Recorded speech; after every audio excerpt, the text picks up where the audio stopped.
Good morning दोस्तों, मैं आज आप लोगों को प्रेजेंट इंडेफिनिट टेंस में जो वाक्य क्या से प्रारंभ हुआ रहता है उसका ट्रांसलेट कैसे किया जाता है बहुत ही आसानी के साथ आप लोगों को मैं बताने वाला हूं, सिखाने वाला हूं। बस आप लोग यह वीडियो बहुत मन से आप देखिएगा ज़रूर। तो चलिए मैं शुरू करता हूँ। देखिए पहला वाक्य है, क्या मैं शहर में हिंदी पढ़ाता हूँ। तो क्या है ये वाक्य, क्या से प्रारंभ है। तो इसे क्या करते हैं, पहले थोड़ी देर के लिए इसे हम मिटा देते हैं, ठीक है। उसके बाद ये सेंटेंस आपका सिंपल बन गया, मैं शहर में हिंदी पढ़ाता हूँ। ये मैं आप लोगों को सिखा चुका हूँ, इसलिए आप लोग बहुत आसानी के साथ आप ट्रांसलेट कर सकते हैं, मुझे एकदम विश्वास है। देखो एक बार फिर मैं बता देता हूँ। जैसे मैं की इंग्लिश आई, उसके बाद मैं बताया हूँ पहला फार्मूला इसमें बताया था कि first form of the verb होता है, यानी कि क्रिया का पहला रूप होता है। तो इसमें हम देखते हैं क्रिया क्या है। तो मैं शहर में हिंदी पढ़ाता हूँ, यानी कि पढ़ाना। First form teach, second form taught, third form taught. तो फर्स्ट फार्म का हम प्रयोग करेंगे। तो आप लोगों को मैं पहले बता चुका हूँ। तो फर्स्ट फार्म है टीच, तो लिख देता हूँ आई टीच। अब first form of the verb ये फार्मूला है, इस फार्मूले के माध्यम से आप जो है यहाँ से डायरेक्ट यहाँ चले आए, फिर उसके बाद फिर ऐसे आ रहे हैं। तो I teach Hindi, I teach Hindi, फिर ऐसे आएंगे। तो इन द शहर है तो सिटी, सिटी हो गया। अब उसके बाद आप देखिएगा कि यहाँ पहले क्या लिखा हुआ था, क्या लिखा हुआ था, ये आपको सीखना है आज। इसे मैं आज आप लोगों को सिखाने वाला हूँ। तो मैं बता देता हूँ आपको, आप ऐसा फार्मूला, ऐसा तरीका आप किसी भी बुक में नहीं पाएंगे, मैं दावे के साथ कह रहा हूँ। देखिए जो वाक्य क्या से प्रारंभ होता है, चाहे जो वाक्य प्रेजेंट इंडेफिनिट टेंस में चाहे जो वाक्य क्या से प्रारंभ होता है, तो इसमें देखा जाता है हेल्पिंग वर्ब है कि नहीं। इसमें हेल्पिंग वर्ब नहीं है तो हम क्या करेंगे, फार्मूला से ले लेंगे। तो जो वाक्य क्या से प्रारंभ होता है तो फर्स्ट हेल्पिंग वर्ब को बाहर लाते हैं, इसमें हेल्पिंग वर्ब नहीं है तो हम फार्मूला से ले लेते हैं। फार्मूला क्या है अपना, do does plus first form of the verb. तो एक वचन अगर करता है तो डज बाहर करेंगे, बहुवचन करता है तो डू बाहर करेंगे। आई जो है इसमें जो है बहुवचन कर्ता के रूप में है, तो हम यहाँ डू पहले लिख देते हैं। तो आपका सेंटेंस कंप्लीट हो गया, do I teach Hindi in the city.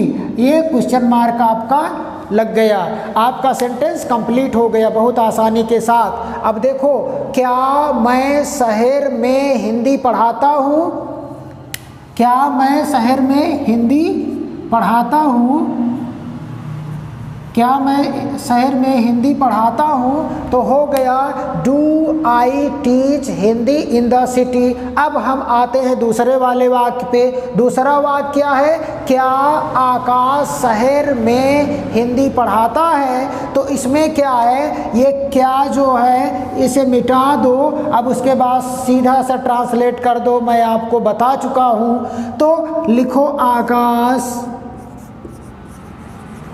आकाश हो गया। फिर उसके बाद फार्मूला क्या है, first form of the verb, यानी कि क्रिया का पहला रूप। तो इसमें क्या है, पढ़ाता यानी कि पढ़ाना। तो आकाश टीच। अब देखो ये आकाश सिंगुलर है और ये मुख्य क्रिया जो है प्लूरल है, तो इसे भी एक वचन में करना पड़ेगा आपको। तो इसमें ईएस जोड़ देते हैं, और कहाँ एस जोड़ते हैं, कहाँ ईएस जोड़ते हैं, मैं इसके पहले वाले वीडियो में जो सिंगुलर और प्लूरल मेन वर्ब को बनाना सिखाया था उसमें देख लीजिएगा आप। तो आकाश टीचेज। अब उसके बाद यहाँ से आप यहाँ आ गए, फिर ऐसे आओगे, आकाश टीचेज हिंदी, फिर इन द सिटी। ये तो हो गया, लेकिन आपको क्या बनाना है, यहाँ क्या लिखा हुआ था, यानी कि आपका इंट्रोगेटिव सेंटेंस था। तो क्या करेंगे, इसके पहले वाले सेंटेंस में जैसे मैं बताया था, जब भी हमारा वाक्य क्या से प्रारंभ होता है तो फर्स्ट हेल्पिंग वर्ब को बाहर लाते हैं। तो इसमें देख रहे हैं Akash teaches Hindi in the city, तो इसमें हेल्पिंग वर्ब है नहीं, तो हम क्या करेंगे, फार्मूला पर जाएंगे। फार्मूला अपना क्या है, do does plus first form of the verb, यानी कि ये आकाश सिंगुलर है, एक वचन करता है, तो यहाँ हम क्या बाहर करेंगे, यहाँ लाएंगे डज लिख देंगे। तो ये हो गया डज आकाश टीचेज। अब देखो यहाँ और एक सुधार करना है, जैसे do does plus first form of the verb है, लेकिन डज आकाश टीचेज ये फर्स्ट फॉर्म नहीं है, इसे फर्स्ट फॉर्म में भी करना पड़ेगा, इसे हम मिटा देते हैं। तो हो गया does Akash teach Hindi in the city. ये आपका बन गया इंट्रोगेटिव सेंटेंस।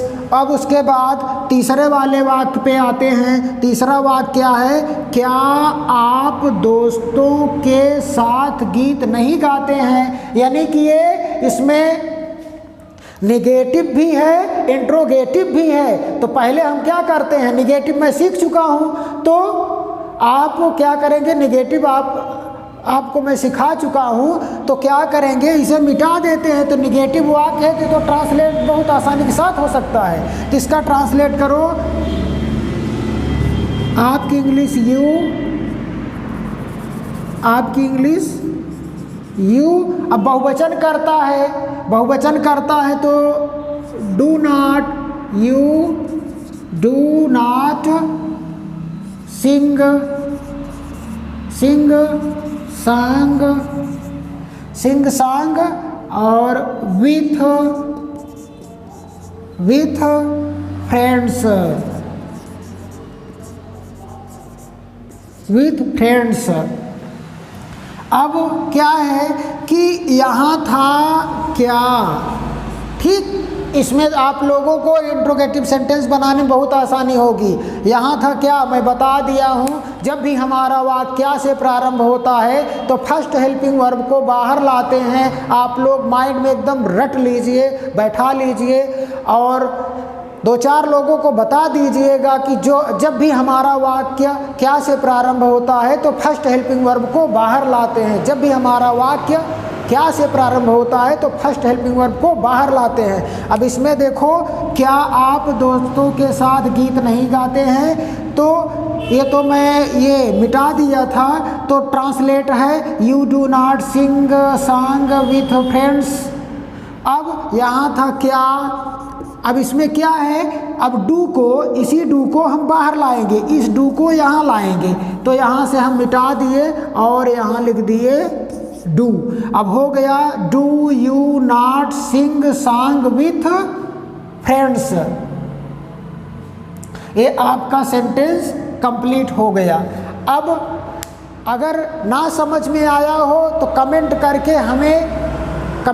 हमें फिर इंगित करिएगा, तो आपको फिर से एक बार एक नए तरीके से आप लोगों को इंट्रोगेटिव सेंटेंस बनाना सिखाऊंगा। Thank you.